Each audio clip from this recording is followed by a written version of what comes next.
So first of all, I really enjoyed the talk given by Dr. Simpson, and that really epitomizes in my mind why we're having this seminar day, this scientist symposium day today, because from the outside, who would really think that golf can do such a highly relevant, highly applicable, and highly cutting edge research that can actually be translated to human medicine interventions just probably within a matter of years as opposed to decades. This is absolutely wonderful. And I also wanted to say my congratulations and kudos to my friends and colleagues at CCBI, specifically Dr. Tammy Martino and Dr. Glenn Pyle, who is missing, I think, in action. But anyways, just wanted to say my congratulations and kudos to both of them for putting such a wonderful event together, and it's been great to be part of it.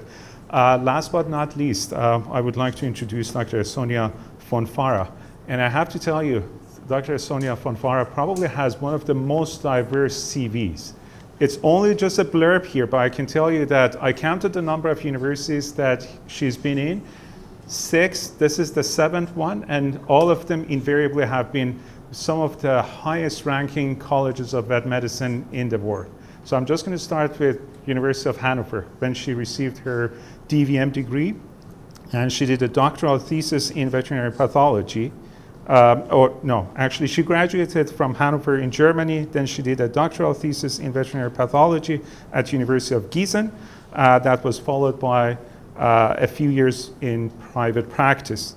Sonja then entered a postdoctoral research project that looked at immune system of marine mammals at the University of Kiel in Germany, if I'm not mistaken. Kiel is also in Germany.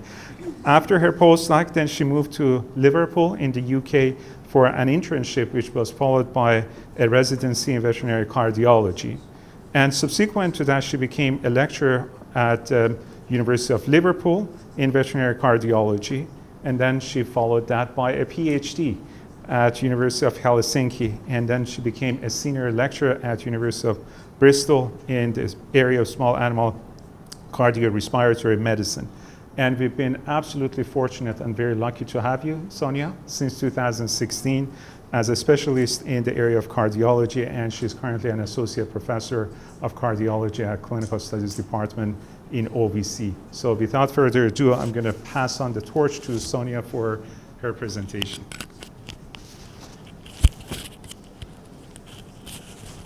Okay, good. Thank you for the introduction, and thank you for coming today. So I would talk about feline hypertrophic cardiomyopathy and the dark cupboard, and why the dark cupboard. I came across this diagram and I think it fits it quite well.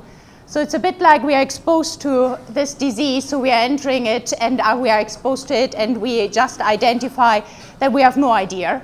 So it's a bit like becoming frightened, and you can imagine if we are frightened, a lot of people develop a lot of opinions. So there are a lot of opinions about this disease with, very strong opinions also. So we exit the cupboard, we come out and we believe that we know what's going on, then realize that we don't really have an idea, and now we are at the phase over the recent years of entering the cupboard again and trying to find out more about this disease.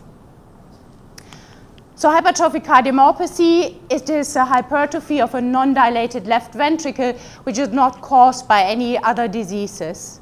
It's a very common disease in cats, so the overall prevalence is 15%, and the older the cats get, the more likely they get the disease. So if they're older than 9 years, the prevalence is at 30%. Some breeds are predisposed, like Maine Coon, they are possibly the most famous ones about them, then Ragdoll, Norwegian forest cats, but the most frequent and common cases we see are domestic short hair or long hair, because possibly they are the most common cats which are around. The cause of the disease are mutations, so it's also a very common disease in human medicine, and in humans they know now there are over 1,400 mutations. It's on 11 different genes, and usually what is affected is the sarcomere or the myofilament. Interestingly, and that's very similar to what we see in cats, so it's a variable age-dependent phenotypic expression, and also there are people who are positive for the mutations and have normal left ventricular walls, and we see this also in our cats. So for the cats, we know about one mutation, which is in the myosin binding protein C, and for the Maine Coons, they have found 2 different locations. Now, the second location, there is some debate if this is really associated with the disease. This one is shown to be associated with the disease, and around 34% of the Maine Coon cats are positive for this mutation, so it is quite common in this breed. For the ragdoll, it's the same gene, a different location, and depending on which population was investigated, they are positive. 17 to 13% of the population is positive for the mutation. However, a lot of these heterozygous cats, they have the normal survival than a normal, so wild-type cat, and also positive cats up to 80% when they're older than 5 years of age, they're still normal. So it doesn't mean automatically with a positive mutation they will get the disease. And on the other hand, also 75% of HCM cats we are seeing, they're negative for the mutation, which possibly also shows that there's not the explanation done with finding one mutation in these cats. Common for both of these diseases, or in humans and in cats, there's a large phenotypic and genotypic heterogeneity, which makes it tricky. So to show you a little bit the problems we are facing and why we think, or the more, it's like always the more you know about the disease you think, the less I understand what's going on. So problems we see clinically is like physical examination. Cats, they can have heart murmurs, which guides us if there's a cardiac disease or not, or they don't have heart murmurs with the disease. And we have just heard a lot about exercise intolerance and how they can breathe. I mean, cats sleep all the day anyway. So for an owner to pick up that there might be something wrong with cat, and then as your veterinarian, you only see them for 10 minutes, half an hour, to pick something up can be very tricky. Then we are also limited in our diagnostics. So X-rays, we are taking usually X-rays, but they have done studies also where they looked into how big the heart has to be able to identify it on X-rays, and it has to be quite big already.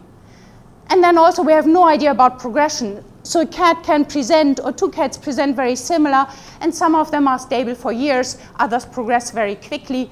And because we know so little about it, we also don't know how to treat them. So there are a lot of questions already clinically, and then in pathology, you know, if a person or a cat dies, the heart is in systole, so it looks sick already anyway. And furthermore, there's no agreement on histology, and I will get back to that a little bit later. So for diagnosis, our gold standard is echocardiography, and then what we find, so how this disease expresses itself, we said already, its phenotype can be quite different. So it can be either localized or it can be generalized. The thickening can be very mild or it can be extreme. And for us to identify as clinicians, to say, oh, this cat has hypertrophic cardiomyopathy, we measure the ventricular wall in diastole, and then we use a cutoff value. And for us, it's 6 millimeters. That's what's traditionally used. More recently now, there's a lot of discussion. Maybe we should use 5.5, and we're talking about millimeters here. Or maybe up to 5 if a cat is less than 6 kilograms in weight. Now they discuss maybe we should breed-associated normal values or weight-specific normal values. And then the next problem we have, and I will show you that on the following slides, is where do we measure? Clinicians measure different ways. So it's either leading edge to leading edge, or maybe we exclude or include endocardial borders, or it's measured from an M-mode, which is a specific imaging technique where you can produce also some artifacts. Then papillary muscle hypertrophy. Does it mean the cat has HCM or not? We don't really know. Mitral valve abnormalities. Does it mean this cat might develop hypertrophic cardiomyopathy? And then cats like to have false tendons. Do they mean anything or not? We don't know. And just to show you what I've just told you, so this is from one of the publications. So it makes a difference if you measure the complete wall, or you do leading edge from the beginning to the beginning here, or you only measure the inside. It might not matter if you measure in centimeters, but we are talking about millimeters. And you can see that the endocardial borders are in some of them quite bright. So if you include this into a measurement, you might make a cat, which is possibly all right, a hypertrophic cardiomyopathy. Then these are examples of these false tendons cats like to do, and you can see already like, yes, if this is involved in your measurement, you can easily make this cat thicker than the 6 millimeters, and this here is another example of a false tendon. The next thing we have, or they report in human medicine, is like when people get older, they can develop these discrete upper septal thickening or hypertrophy, and this here is a heart of a person. I got it from the internet. So it's a left ventricle here, left atrium and aorta, and you can see this bulge here is reported at these discrete upper septal thickening, which is an age-associated change.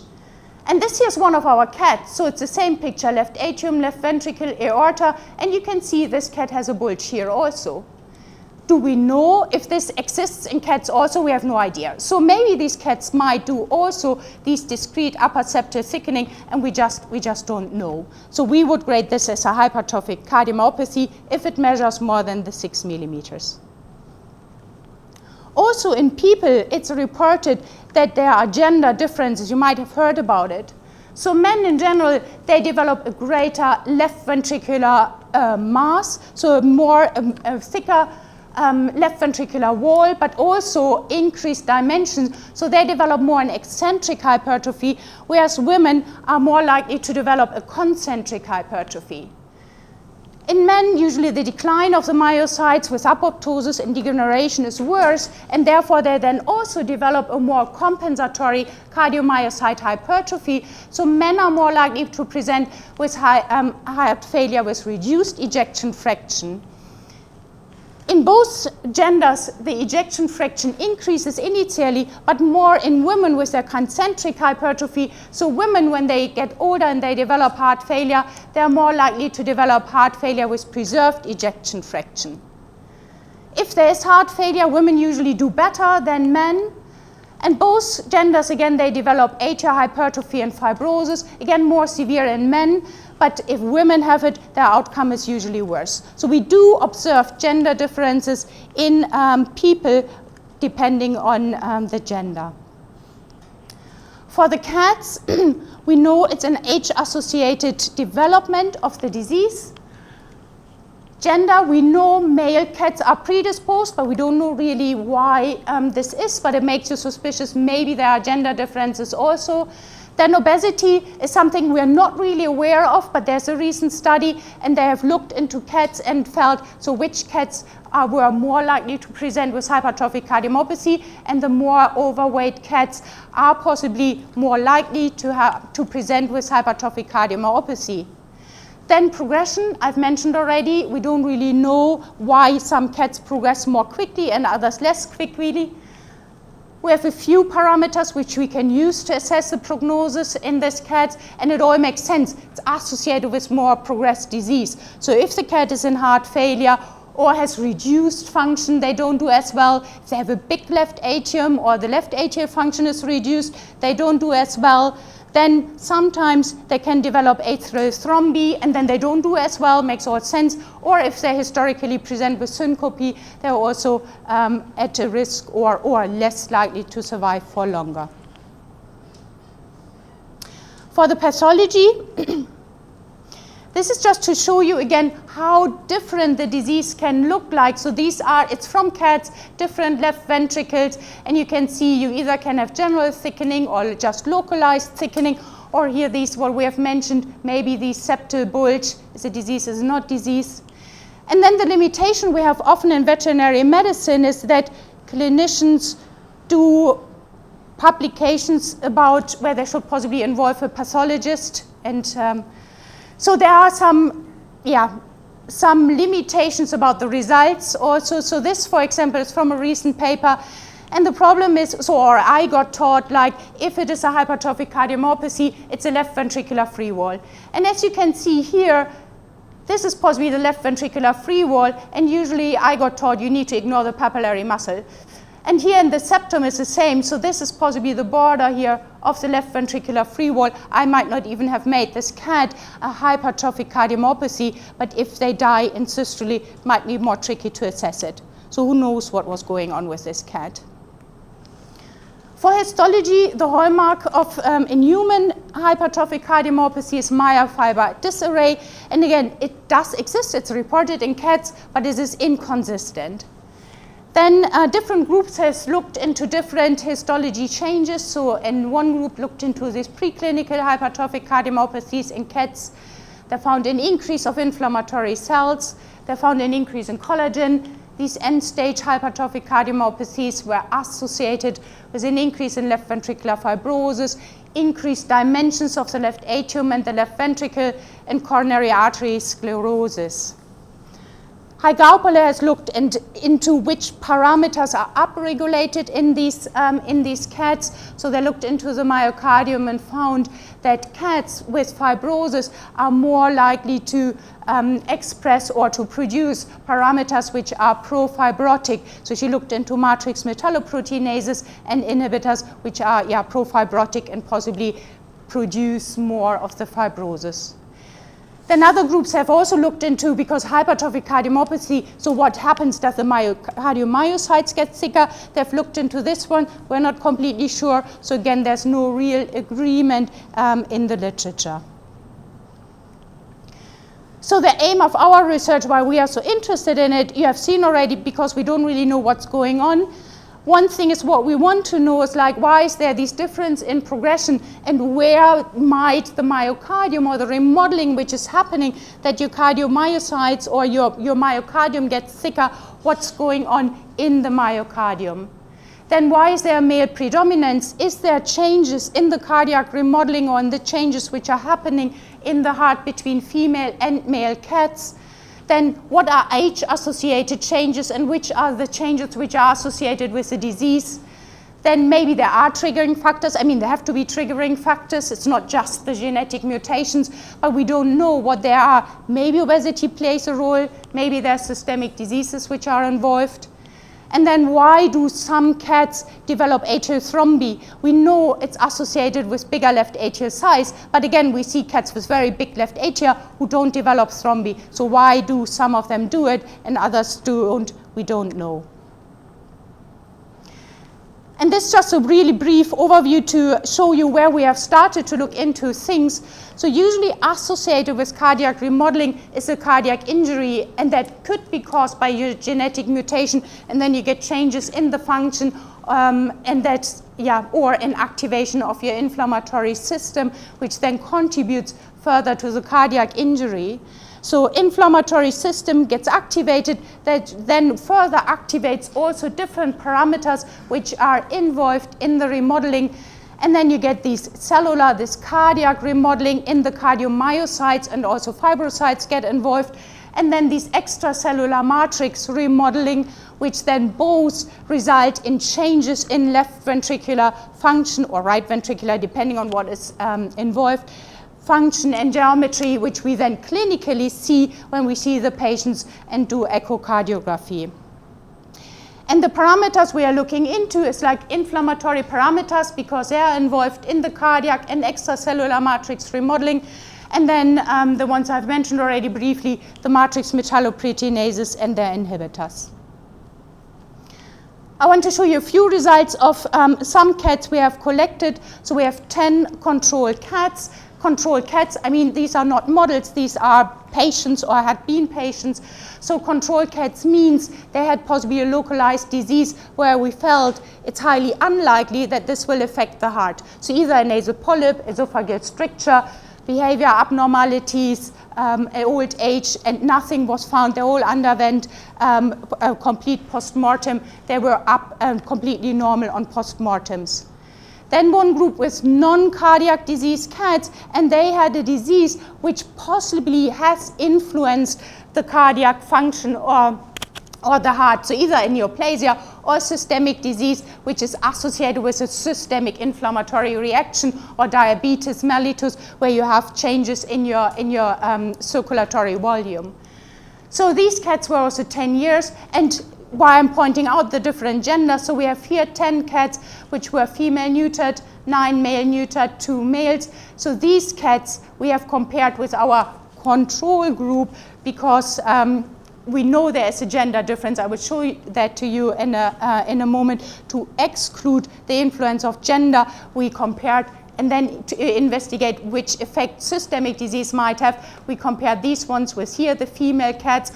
And then for the male cats, we use the male cats here as kind of control group to compare them with the cats with hypertrophic cardiomyopathies, which were mainly male as expected, 16 altogether, 5 also had an atrial thrombus on top of it. Samples were taken from both atria, both ventricle, the interventricular septum. Within 1 hour after death, they were stored in RNA later. The rest of the heart went into formalin for histology and immunohistochemistry. Then normal real-time, so routine real-time PCR was carried out. And then we looked into several pre- and anti-inflammatory cytokines which might be or had been reported in human medicine to be involved, and then in the different matrix metalloproteinases and selected inhibitors of metalloproteinases. And just to show you some of the results, so this is the cats, not the control cats because they were only female, so the cats with systemic disease. And this is a scatter plot, so the age years on the bottom, the more on the right, the older the cats were. And then it's female cats here on the left, or on the top, and then the male cats are on the bottom. So in this example for interleukin-2, and that was for the majority of these markers, female cats showed a reduction. So the older the cat was, the less or less production of the mRNA of interleukin-2 was there in comparison to younger cats. Same for the most of the extracellular matrix remodeling proteins, or again, it's mRNA. For the male cats, interestingly, they either stayed steady in the expression level or there was an increase. And overall, female cats were lower in the expression patterns than the male cats. They reduced, whereas the male stayed either stable or increased with age. If we then look at the diseases, so in this just to show you, these are now the different groups. So this is here the control female group, so the most likely control group.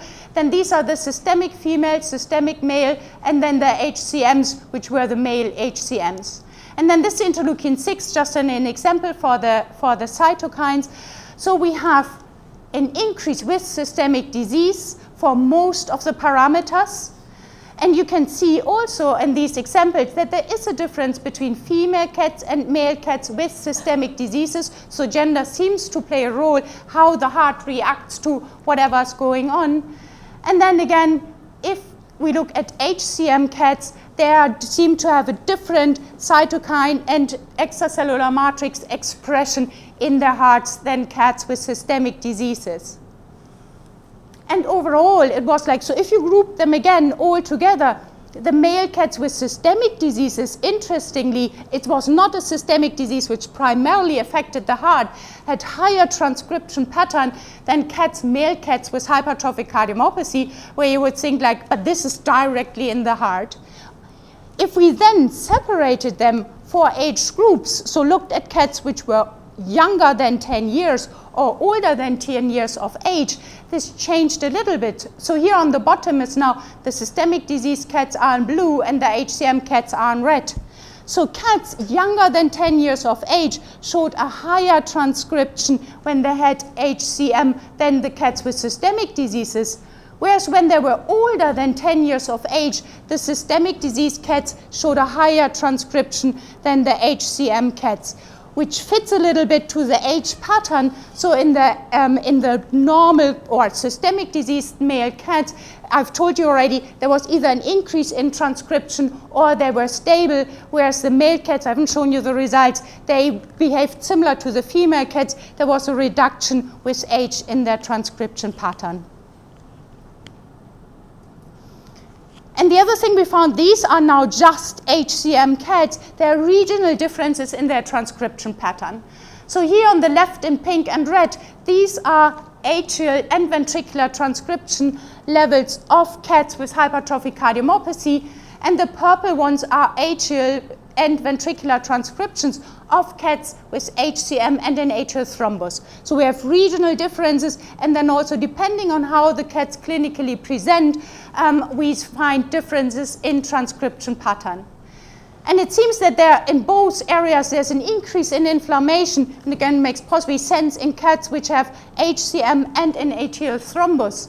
But interestingly, for interleukin 2 here, for example, as an immunomodulatory and also profibrotic TRMP2, it's not, and you would think, or I thought, like, oh, if it is an atrial thrombus, it will affect the atrias. But it seems to be that there's more changes in the ventricular remodeling than in the atrial remodeling in comparison to normal HCM cats. Whereas here at the end, this is interleukin 12. Again, it's more affecting the atria than the ventricle, but there were more changes in the ventricular transcription. So what we have is we have a constitutive marker expression all their life. We could find something, so they were not really negative.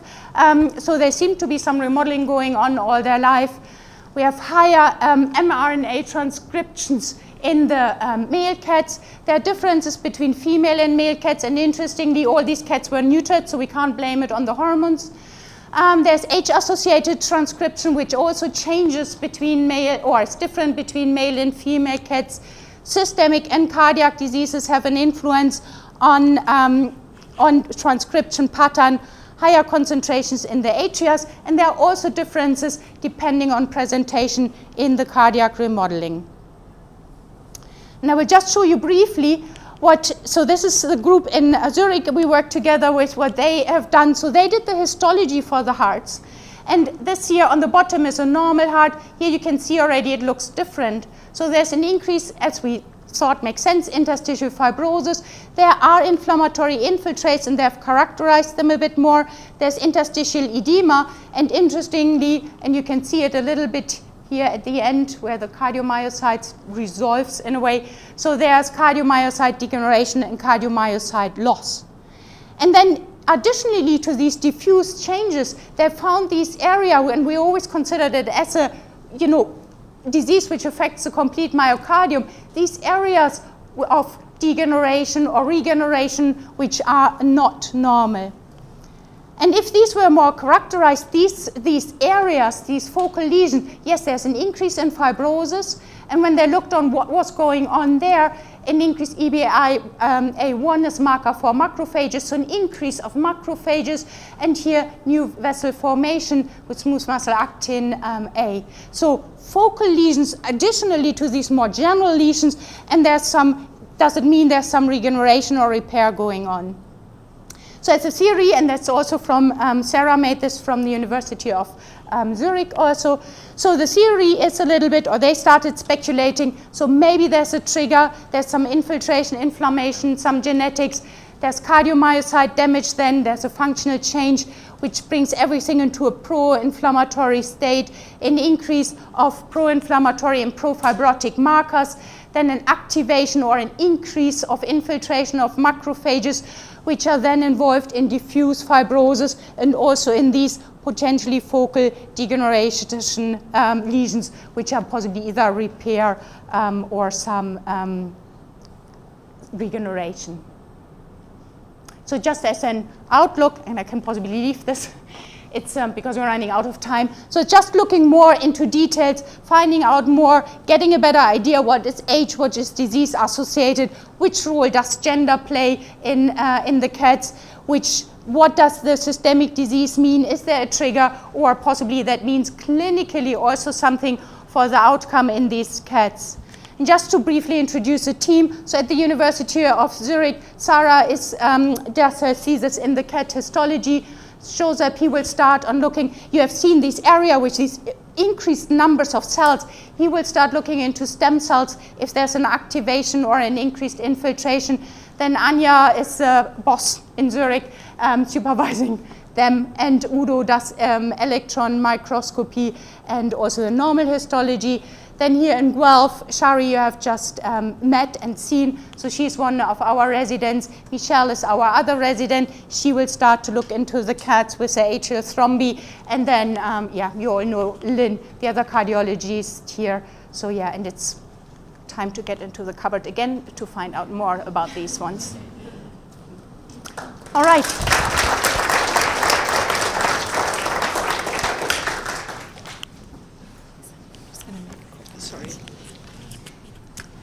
Thanks everyone for coming today. Now's your time to come up to the front and ask any questions that you have for our speakers. Thank you.